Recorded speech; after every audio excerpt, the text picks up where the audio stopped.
Event 365. We're going to be talking this schedule. Let's get it ready. Get it in there a couple minutes. Tell your friends.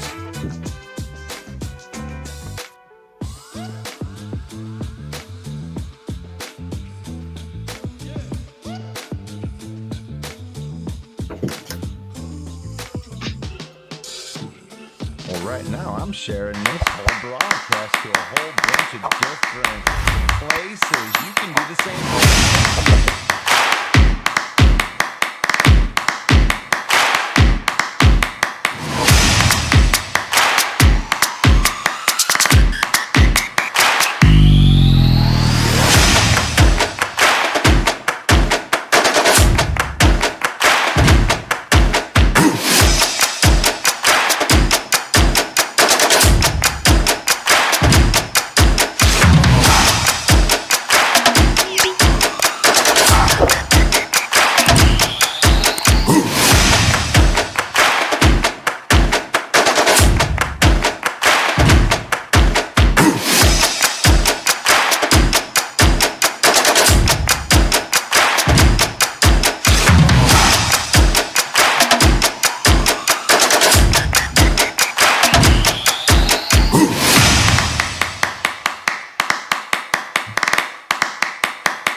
What's going on, Russell Wayne and the Main Event 365 Network? This is Jason Kabenda from the Detroit Lions, here to give y'all a shout out, man. We appreciate all the support, man. Know you guys are big fans.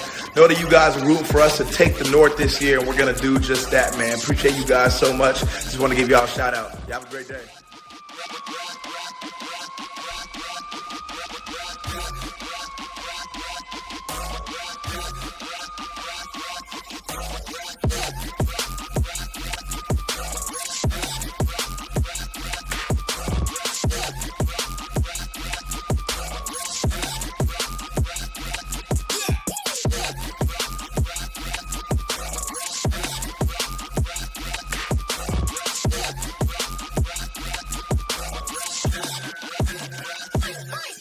Yeah, it's a Main Event 365, and I am your host, Russell Wayne, for the morning phone sessions. And I got my partner in crime right here, the host from our Monday night show, Main Event Mike. How you doing today?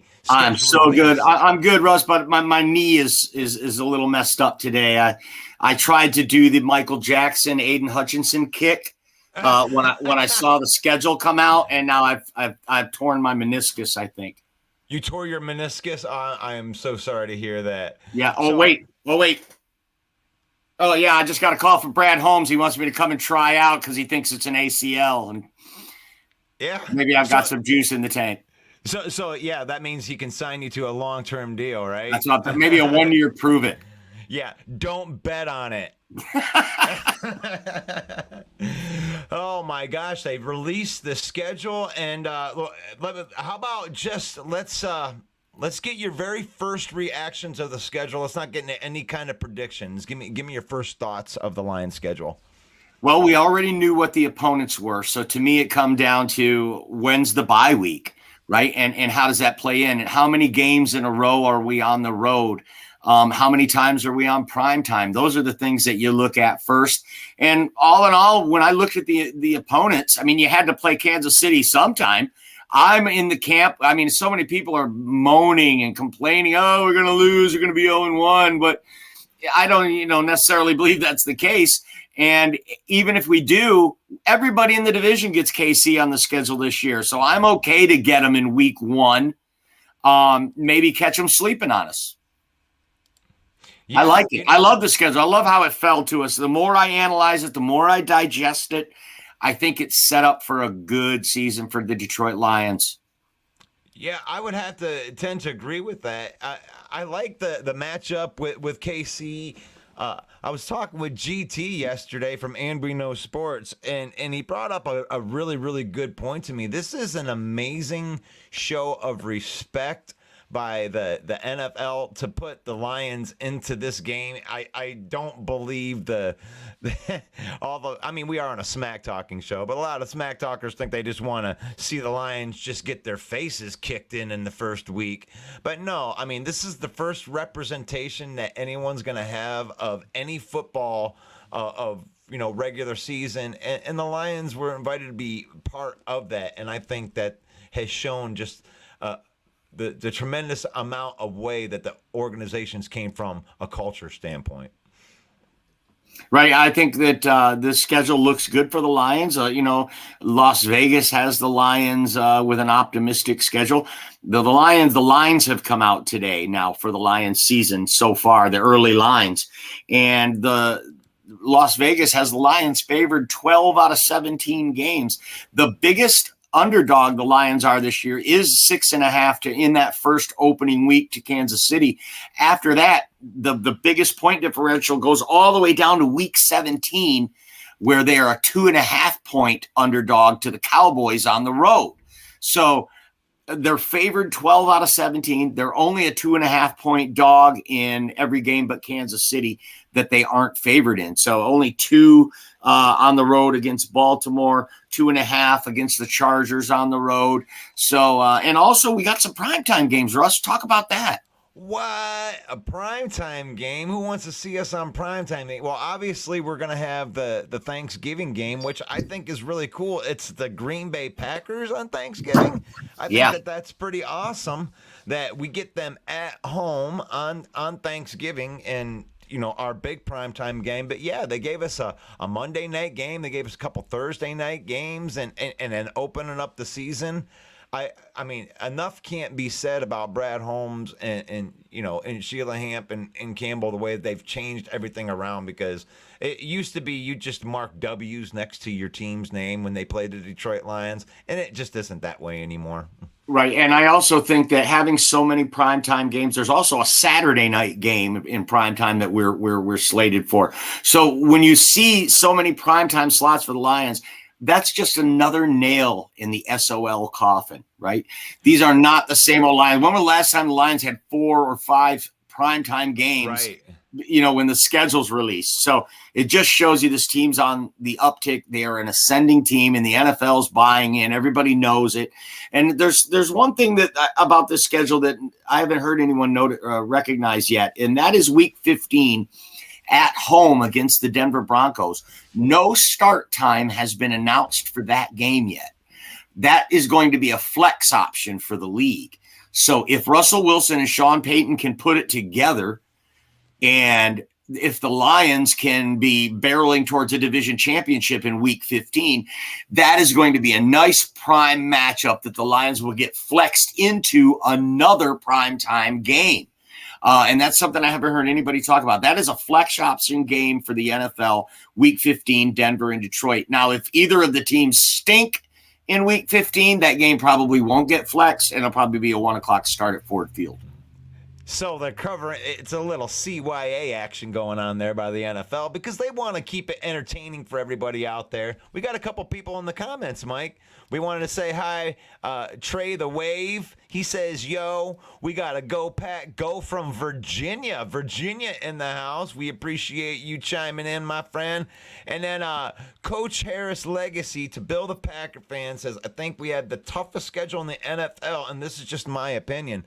So, the Packers do have a pretty tough schedule. You were mentioning that a little bit with their schedule in comparison to our schedule, just with the out-of-conference teams that we had to play. Why don't you talk a little bit about that? Yeah, well, the way they do it is because we finished second in the division, and the Green Bay Packers finished third in the division. The way the NFL matches it up is we will get the second place team from the NFC East, which was the Dallas Cowboys. They get the third place team from the NFC East, which was the New York Giants. And it's the same with the AFC North as well. We get Baltimore, they get Pittsburgh.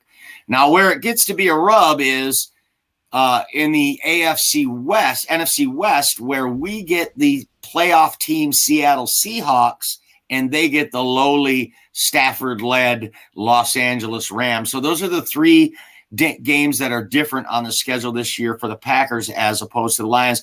Packers and Lions will play week 4 and then week 12 on Thanksgiving, buddy. I can't wait for that one.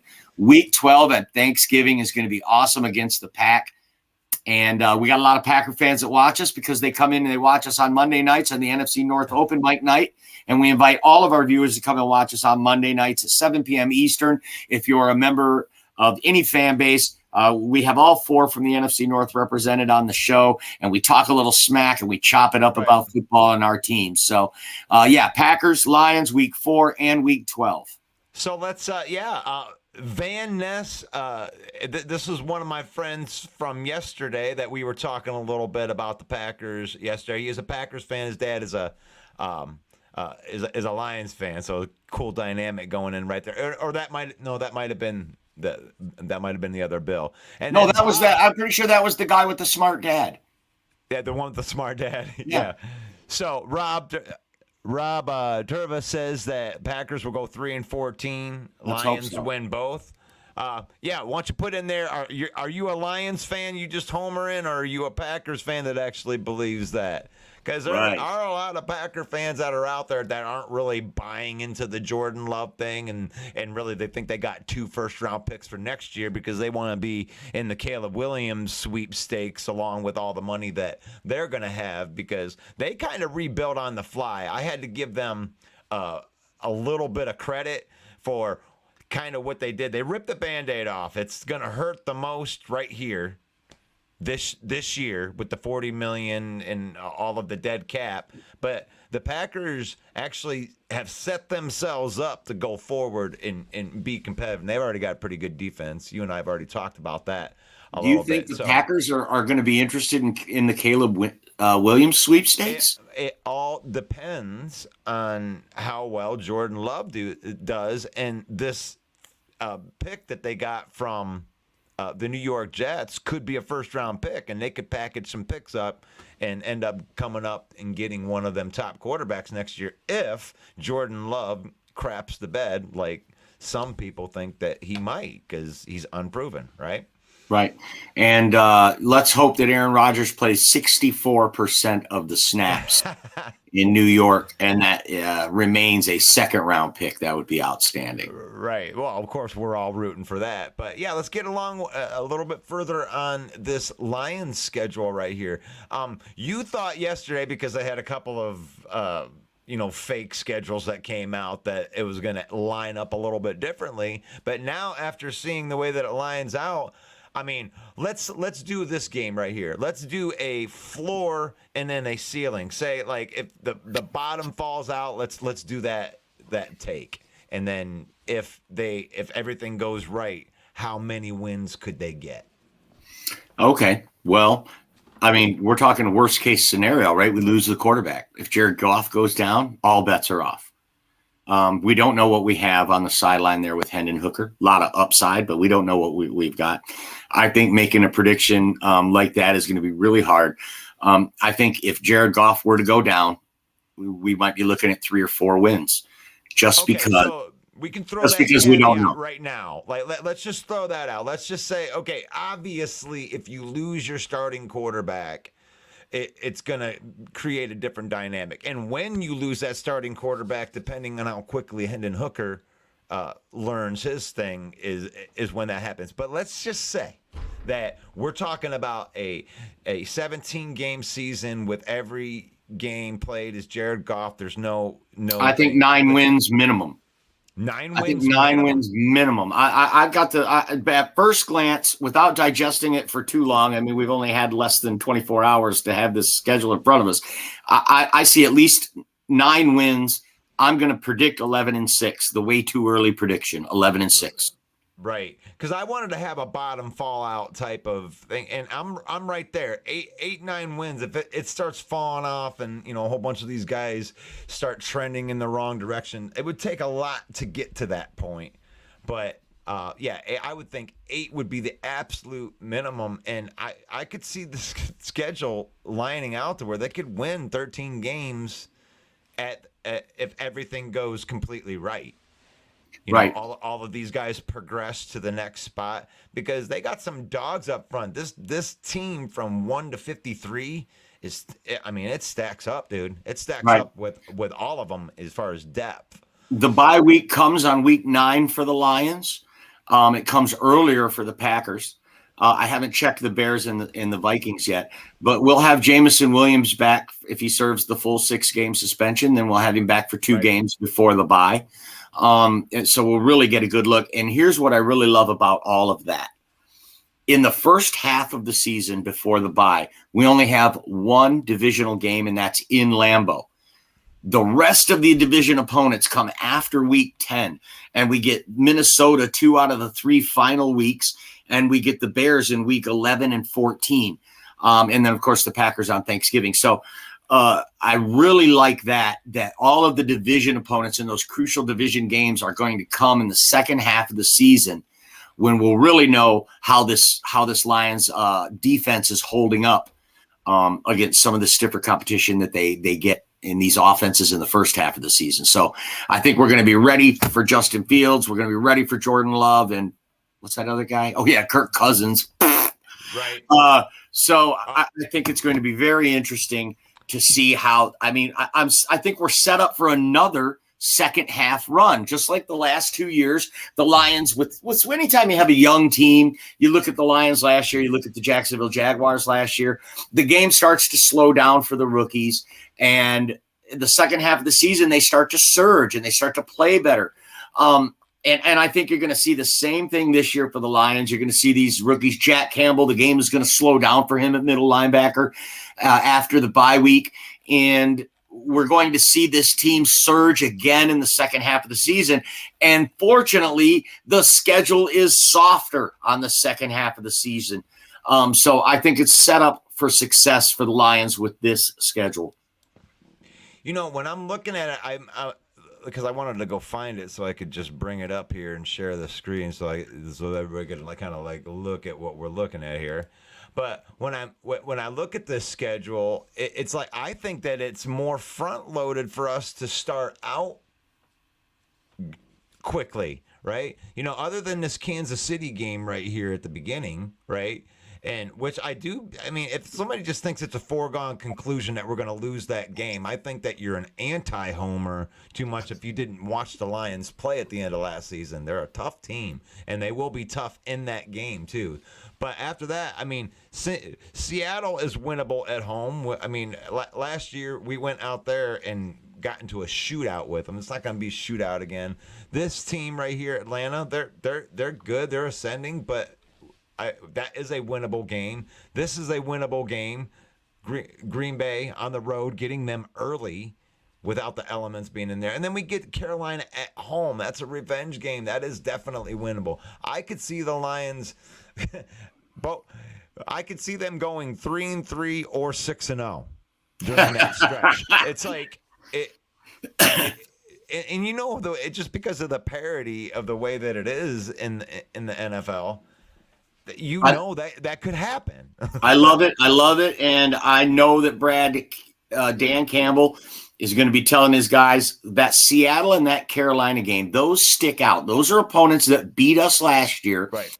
Let's face it, Carolina just truck sticked us in Carolina. It was over by halftime.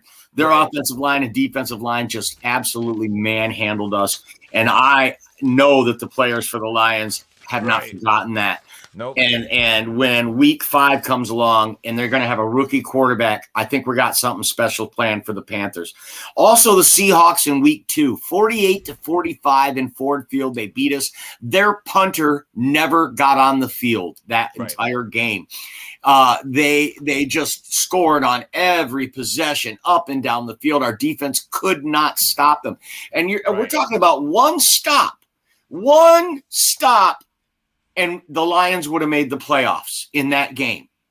And I don't think the players have forgotten that. I see both of these games as a revenge. Seahawks and Panthers in Ford Field. I think the Lions win both of these games just for the revenge factor alone. One of our commenters there said the road games look really tough.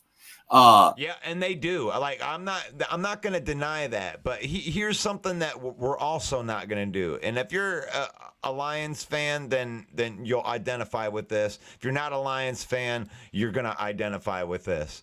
But I am sick and tired as a Lions fan to go into this game like this Kansas City. I'm not going to go into this thinking, oh, well, golly gee, we did so good and tried so hard against the Super Bowl contending team, the Super Bowl winning team, and we did it. We were really, really close. I'm not willing to accept that anymore. Because the team has been built and there is no more excuses. All of the players are in the spots. Brad Holmes has done his job. You have to win that game if you want to be considered.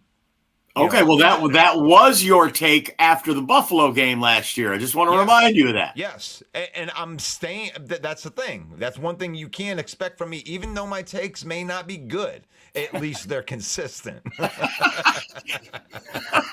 Consistency is key. That's right.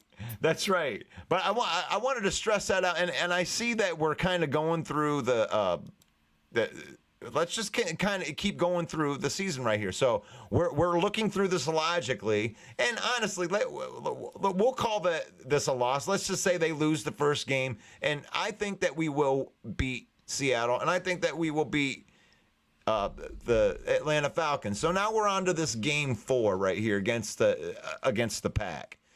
Thursday night football.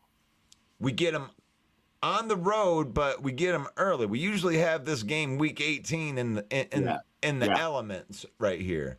Yeah. So I think that Green Bay is delusional if they think that they're going to come in with a less stronger team and beat us with Jordan Love when they couldn't beat us with Aaron Rodgers. So I think they're going to win that game too. I don't think they did enough in free agency and enough in the draft to upend what you just said, right? They didn't have enough with Aaron Rodgers last year to beat us. I don't think they do either. And this year they haven't gotten better. I think they've taken a step back. And I think even Brian Gutekunst and the people in the front office at Green Bay are kind of buying into that same narrative just by the way that they paid him. And here's Van Ness in here, and this is the scary part about the Green Bay Packers. What is scary is that he could be a baller. And if he is a baller and they can pick up right where they left off and then they come in next year with all that money, they could be right back in the thick of things. I agree with you on that. But the Lions are ascending as well, too.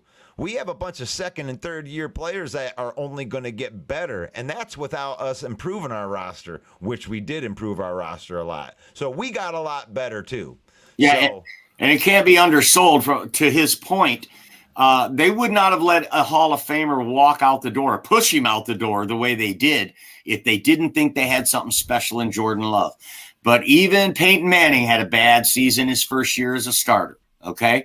And it's going to be tough, and that Lions defense got remarkably better, markedly better, the Lions defense. So with draft picks and free agency, we're going to be a tough sell for any team, let alone a guy who's starting. Essentially Jordan Love's a rookie. And to our viewers' point, he could be a baller. And God knows the history of the Green Bay Packers in developing quarterbacks is stellar. My entire lifetime, they've owned us, right? So at some point, the law of averages says that's going to turn around. The law of averages says you're not going to draft 3 Hall of Fame quarterbacks in a row. So I'm going to play the odds. But it's not impossible. I mean, if he is sitting back there balling out, but I don't think that the contract that they just signed him to, that extension, shows me that they believe that. Because if they believe that, they would have put their money where their mouth was and bet on him right now as their franchise quarterback instead of extending him at only 13.5 guaranteed, which is, I think it's a very smart move. I think it's a savvy move that is a pro-organization move for the Green Bay Packers, but it doesn't show a ton of confidence into into Jordan Love, but it does show a little bit of confidence in him. I see one of our viewers says Jets Lions in the Super Bowl. I wonder who predicted that already. That could be Russell Wayne, who already predicted that, but he didn't put that take out there, so I don't want to give that away. But it came from a place of I watch a lot of Green Bay Packer fans do this, which was right while the trade was going on, as they kept on flipping back and forth. I like Rodgers. Oh, he's a Hall of Fame cornerback. Oh, he's over the hill. And they wanted to go back and forth with that, and they couldn't decide which side of the mountain that they wanted to stand on. And now that he's gone, there's a certain amount of the fan base is like, yeah, he was no good anyway. Stop it. Stop it. If you think that Jordan Love is going to come in and be better than Aaron Rodgers, that would be absolutely crazy to think if that could happen. If you can get 75% of Rodgers, you might be okay from that. And if you put your expectation there, Green Bay Packer fan, then you may not be disappointed. But if you're expecting him to be there, I don't know what to tell you. I've been a Lions fan for long enough, so I know what disappointment is like. Well, I'll tell you. Let's look at something first. Aaron Rodgers, as great as he is, yes, the Jets have a great defense. Let's take a look at the Jets' schedule for a minute. Okay, they get the bye in week 7. Here's the first 6 weeks of the Jets' schedule. You ready? They open the season at Dallas. Or excuse me, home against Buffalo. Sorry, they get Buffalo at home. Nice one of the best teams in the AFC. You got to start the league, right? We get Kansas City, while Aaron Rodgers gets Buffalo. Then they go to Dallas. Then they got to play home against Bill Belichick. Then they go home to Kansas City. Then it's the Broncos, and then it's the Eagles. Oh my gosh. It's Murderer's Row. They got Buffalo, Dallas, Kansas City, and Philadelphia in the first 4 out of 6 weeks before the bye. They could be 2-4 going into the bye.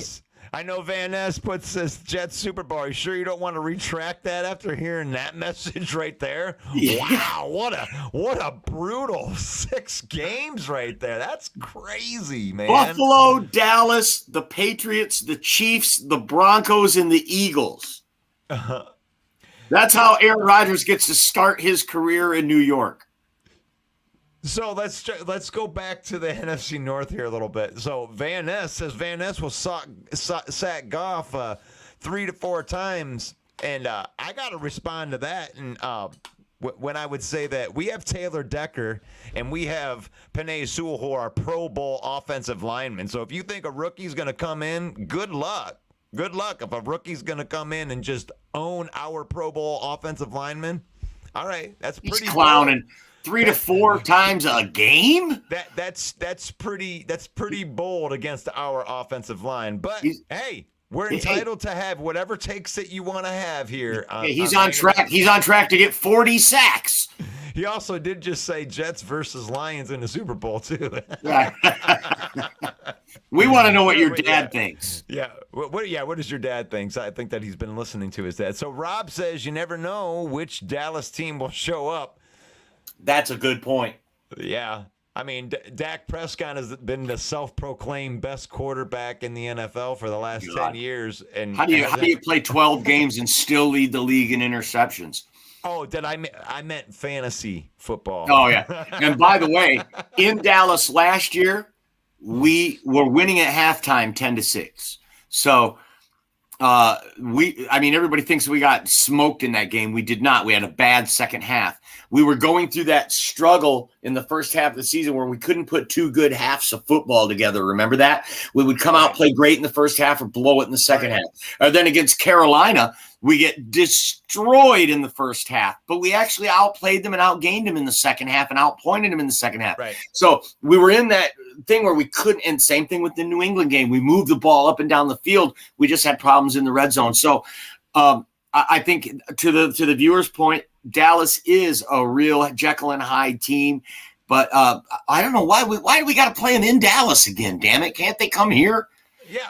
I mean, Really, we get maybe they have this thing where they're gonna give us that thing back, right? That thing that they took from us in 2014. Maybe they're gonna get another opportunity, and maybe they can turn it around, and the refs can screw them over instead of them, and they can they give it to us back, right? No. Stop playing with us. Maybe not. Okay, maybe I'm in dreamland a little bit right there. But Van Ness, thank you. I mean, this is cool when we can have Packer fans that say you guys are great show here. And I love that we can have actual good banter back and forth. As a matter of fact, speaking of good banter and smack talk back and forth, tell them a little bit about Monday night, Mike. Monday nights at 6:30 p.m. Eastern Time, the main event 365. Russell Wayne, myself, and guests. We talk about Detroit Lions football, in-depth analysis, and we chop it up about the Lions. And then at 7 p.m. Eastern Time, it's the NFC North open mic. All 4 fan groups come into the chat. We get multiple windows set up here on the screen, and we are going back and forth, chopping it up about our teams, putting down our other teams. That's right. It gets kind of ugly sometimes. It's a smack talking arena. So come on in, bring your thick skin. Mondays at 7 p.m. It's open mic, so you're more than welcome to put something in the comments and even get a little trash talk started if you want. But be careful, you might get your feelings hurt. Yeah, don't bring your feelings, because that's going to be. And Mike, Mike does an excellent job at hosting that show and making sure everybody stays in line, and I can slide back into the wizard role. But I do love that each and every Monday night. That's right. And right now you're part of the phone session, so we're going to start give a little bit of station identification real quick here for 5 seconds.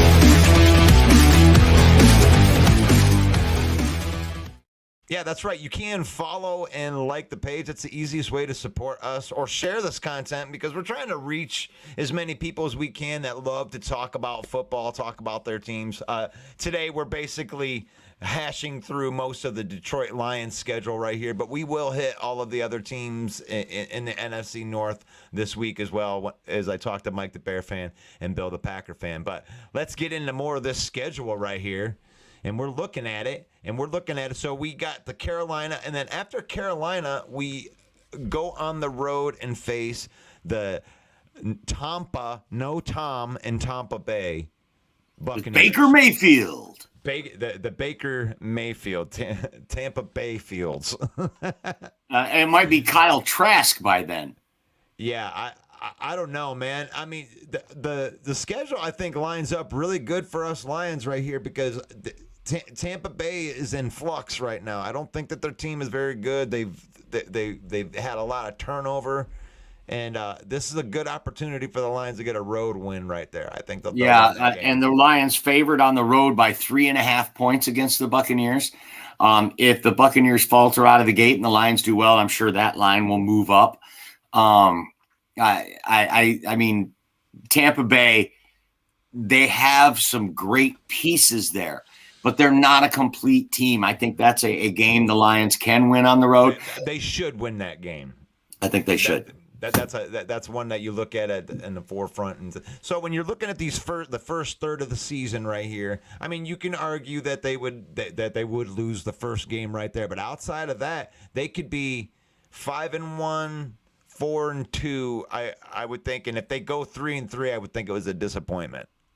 We are underdogs to the Ravens on the road in Week 7. Yeah, Baltimore's favored by 2. They got OBJ. They signed Lamar now. I think the Ravens are going to be tough. They always play good defense, and Harbaugh's always got them ready to play right there. That would be a game that I definitely think that they could lose right there. Right. It's just being in a tough game. I'd be a homer to think that, oh, yeah, we're 7-0 now. Like, no. I mean, come on.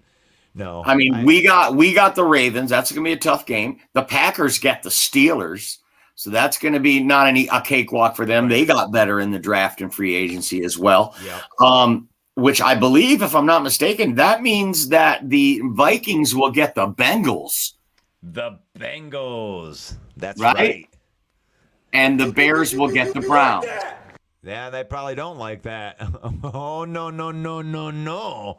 We don't want the Bengals Who them boys? Who gonna beat them Bengals? Right? Nobody. So we got the Raiders, the Las Vegas Raiders. No Derek Carr, but we got Jimmy G in the house. It's a Monday night football game. It's a Monday night football game, man. I think we're gonna put the boots to those guys. We should go to that game, Russ. We should go to the Raiders at Ford Field on a Monday night.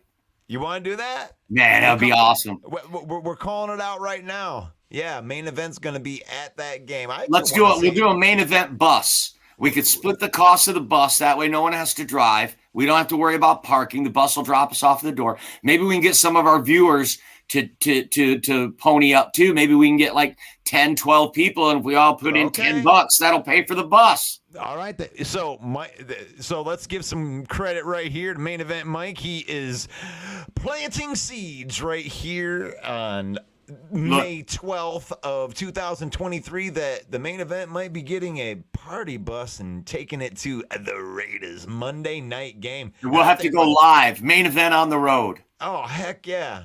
The main event road show.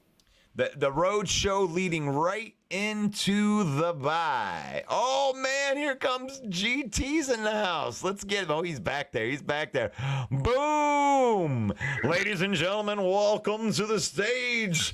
He's the slappiest of the slappians. He is Grove Teeth Sir Slap Nasty. Whoa, hey, fella, I'm seeing blue today. I'm seeing blue like crazy. Oh, man. But you're wearing red. What's up with that? Because it's an incredible day. We are living in incredible times, fellas. I had to search for this one. Right. So what do you think of this schedule, G? I mean, we talked a little bit about it, but tell the viewers how you're feeling about the way the schedule lined up. It seems to be one of the easiest schedules that the Lions have had in a long time to me. I mean, if it's based on last year and it's based on what I perceive as the draft. You know, you got a lot of young quarterbacks, you got a lot of young coordinators and young coaches that they're playing against, you know, that's going to try to get their stuff going. Yeah, it looks like the first two games are tough, but I think we're going to surprise the Kansas City, you know, celebratory crowd. You know, everybody's going to be hyped from last year, and they're not going to be ready for this speed and this determination from this Detroit Lions team. I don't think. You know, I would tend to agree with you 100%. I'm just going to ask you, did you by chance see the Mike Martz breakdown of Jahmyr Gibbs yet? I have it in my watch later doggone category. Oh my gosh, dude. Like, I mean. I told you he reminded me of Marshall Faulk. And that's what he was saying. He was saying that, you know, a lot of the running backs, when they go in to make their moves, they do this like, hey, I gotta try to fake you out and juke you. He said that this Jahmyr Gibbs does not waste any jukes. He'll come right up onto your toe before he makes the juke, and it's over. Like, he says he does that at such an elite level. He hasn't seen anybody that does it at his level in the last, 10, 15 years. What it is, as a former running back and wide receiver that had those opportunities and those moments, there are levels. There is a zone, put it that way, a zone of distance between you and the opponent that you're trying to juke, that you're trying to get, that you're trying to elude. And the best cats can wait to the last second. And that's what he was saying. He was pointing that out, that he could just, and he brought up tape too. That was the other thing is so if you get a chance to watch that, and the viewers, if I could find that, I wish I was more prepared. I would throw that up in there right now. Well, I gotta ask GT a question if you want to find it. What's that? GT, I said I gotta ask GT a question if you want to find it. Yeah, go ahead. Yes. So it's we are talking to GT from And We Know Sports, and we're talking about this Detroit Lions schedule. G, I wanted to ask you about what are the ramifications of opening up with the Super Bowl champs in Week 1 on the road? How do you see that shaking out for the Lions? And do you think 6.5 points is the early line? Is that about right? I would say it would be right as far as the media and as far as, how they look at the historic, value of the teams and what they've done lately and all that kind of stuff. I'm not really a believer in the history aspect of athletics and competition when it comes to the moment right now and the teams that are happening right now.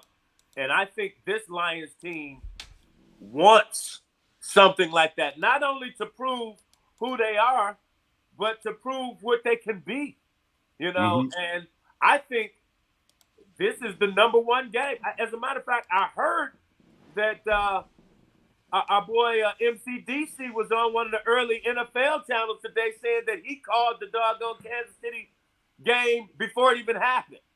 So yeah, he was happy about it. He was happy. Yeah, he said Dan Campbell was quoted as saying, "Everybody wants to stand up to the champ." Yeah, and he relishes it. He relishes the opportunity to be able to face Kansas City in week 1. And I think the best part about it, G, is that everybody gets KC on the schedule this year. We get them week 1, and we might be able to catch them off guard and get off to a good start. What are your thoughts on that? That's my feelings exactly. I feel like it's going to be celebratory. I think the Kansas City Chiefs are really good when it comes to celebrating after the game, but celebrating before the game about stuff that happened last year, it could have you a little, in a different zone.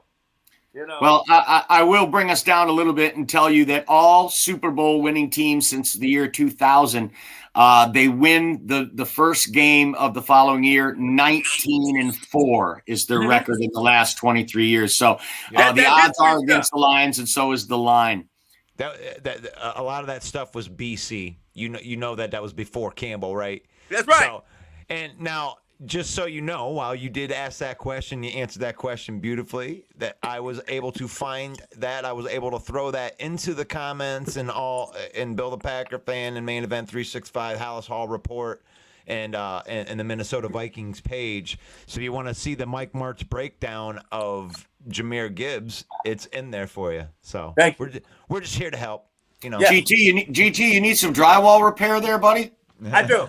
I'm the man. You know I'm the man. We got a real nice, big, huge fixer-upper. So, yeah, I need all the help I can get. All you got to do is call me, G. Okay. I got you. All you got to do is call me. Oh, my gosh. So let's go a little bit further onto this screen right here. I'm going to see if no, I don't want to put that one in. Oh, shoot. I got to add a different one. What do we got in the comments, Russ? So we got Rob that says Lions will give KC a better game than people think. KC had issue stopping the run, and Detroit gets their run game going early, can control the clock, and they can beat KC. We were talking about that earlier, Mike. That's a great call out. That's the best way to beat Patrick Mahomes is keep him on the sideline. That's right. Yeah. That's right. Yeah. But that has been the recipe for decades when it comes to great quarterbacks. That's right. We've just that's why I have been a proponent of campaigning for running backs and offensive line, because that's what keeps them on the sideline running that clock. So yeah, absolutely. I truly believe that too. Yeah, I have to go there. So man, I gotta find my schedule again. So what comes up? Do you have the schedule right in front of you? I do. So what comes up after we got through Baltimore, right? So Baltimore is week 7, and then we get week 8. It's a Monday night game, GT. The Raiders coming to Ford Field on a Monday night. That's where we week 8, we're talking about getting a bus and going down, taking a bunch of Lions fans down to see the Raider game. That sounds like a great move. Again, I'm only like 5 to 7 minutes from that spot. Right on. So y'all can stop here, or we can go together. It don't matter. I'd love to be a part of that. So we're taking the bus to G's house. That's right. Oh, that's going to be what a fun season that is. And then right after we go to the Monday night game, then we're going to get a bye. They're going to get ready to come back on that following, and then they get the Chargers away. Is that? And that's on. Yeah. That's a Sunday. That's a Thursday night game, I believe. Yeah, it's about 5 o'clock too. 5 o'clock our time. So after No, the that wouldn't be bye- right. Oh, if it's a 1 o'clock start, no. No, it's about 4 or 5 o'clock. It's a later game. Okay. Yeah. So after we have a bye, we're going to come in here and we're going to go to the West Coast and play the Chargers. And we're not notoriously a very good on the West Coast type of team. I mean, that actually is a scarier game right there, having Justin Herbert. That's one of your boys right there, GT. I know Yes, that he you like is. him. So, That was BC. That was BC. But, I mean, we can be homers and we could say they're going to go 17-0 in this season. So we got to find a loss in here somewhere. And I think that's a tough – but we are coming off of a bye, so it is a winnable game. I think we lose on the road to Baltimore. Let's talk about that, guys. Let's talk about games you see as a definite loss. And I know that, Russ, you don't want to call anything a definite loss with this team. But let's be realistic. I mean, on the road to the Cowboys, on the road to the Ravens, I'm going to give those two an L. Those are L's for me. I'm sorry. What do you got? I'm in the boat there. I mean, KC could be an L. The Baltimore could be an L. The Chargers could be an L. I think that the Bears on the road in Soldier Field are going to be really, really hard this year, especially getting them late like that with that young team. If they start gelling, they could be a tough team. Yeah, we will. We get them in we get the Bears in week 14 in Chicago, but we get them at home in week 11. So if we beat them in week 11, they're going to be chomping at the bit on week 14 to get revenge in that game. Yeah, I think the best that anybody in the North does with us is splits, but I think there also is that possibility that we sweep the North this year. And I said it. I think that we could sweep the North this year. Honestly, I think that they have to bring that to us. Like, I think they would have to bring that to us to think that they could even beat us. Like, what have you done to improve your team? We're definitely better. And we were 5-1 against the division last year. So, I don't know. I had a tough time, guys, because last time I predicted the Lions 23-24 season, I was with you guys. And I think I said with 12-5 or something like that. And I could only get 13-4. All right. I mean, I worked on it. I looked at it. I did it over and over and over. And the 4 losses are Seattle, Baltimore, San Diego. Seattle, Baltimore, San Diego. Oh, so it's 5. Yeah. So I got 12-5 again. Minnesota and Dallas.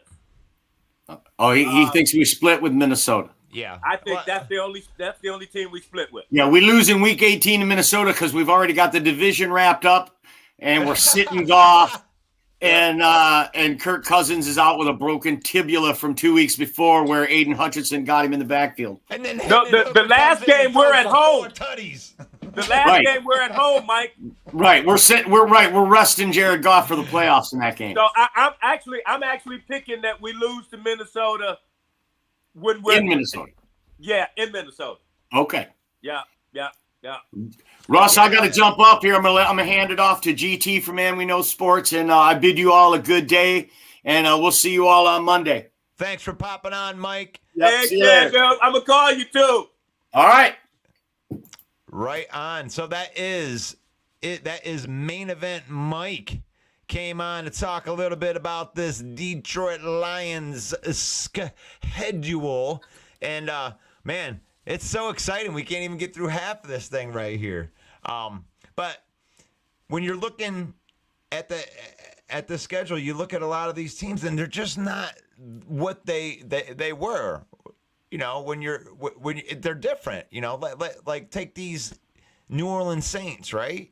Yeah. I mean, who's going to be there? Is it Winston? Is it who's playing QB? They got the little brother Carr, Derek Carr. Oh, that's okay. That's right. So they got Derek Carr, and they have a pretty good defense. That is on the road. That's another one of those scrap. I knew I was missing something there. Mm-hmm. So That's a good defensive team right there. That's a team that sneaks up on people, and it didn't matter who was playing quarterback for them last year.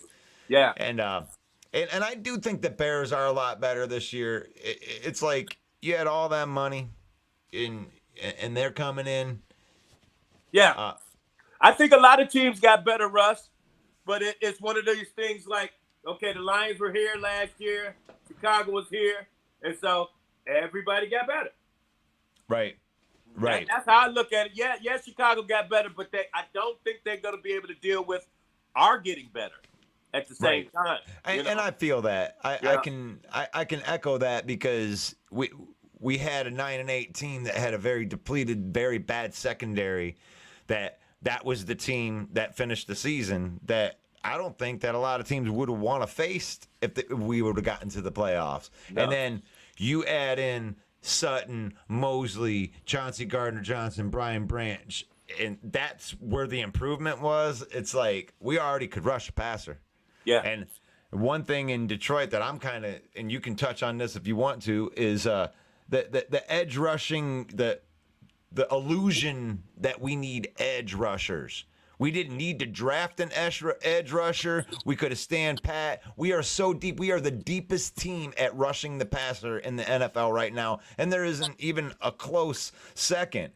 Romeo Okwara is our third pass rusher. That dude could start on any team in the North not named the Green Bay Packers. Green Bay Packers have a very deep defensive line. He probably wouldn't start there, but he would definitely start on Chicago. He would definitely start on Minnesota. He'd start over Davenport. He's a better player than Davenport is. So we're incredibly deep. Who was the young cat we just signed from, San Diego or something? Oh, you're talking about Covington? Yeah, I mean, he looked like he got some nice tape on him, just depth.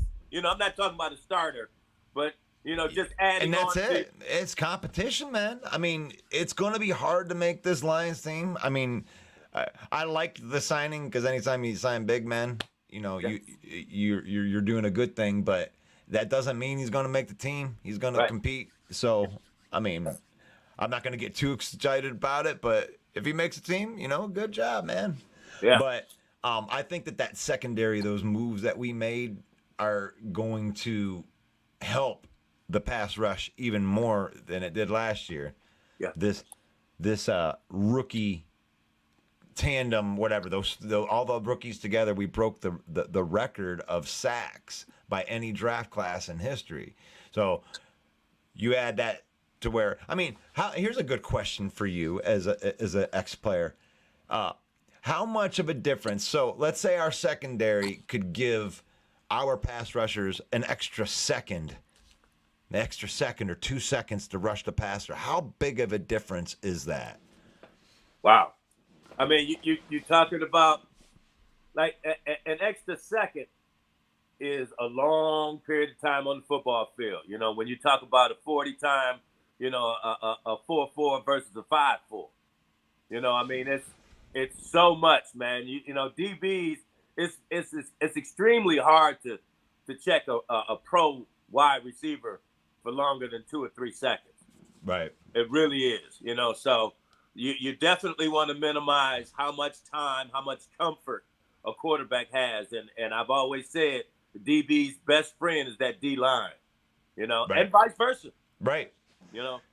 So I think that from what you're saying is there's a good possibility that these drastic improvements that we made in the secondary may make a huge difference in the sack totals for our guys on either end. And I think that's where we become the most dangerous, is the fact that the rotation will never stop bringing you guys that can ball.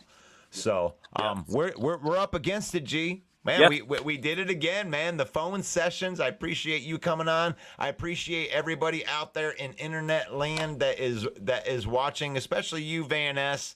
Van S OFT, what's on 9 right there. He's one of our favorite Packer fans in there. His father is a Lions fan, so he grew up like that. So, but for me, the producer, Russell Wayne, and Grove Teague, and Sir Slap Nasty from And We Know Sports, this is the Main Event 365. God bless you, and we will see you on the flip side. one pride.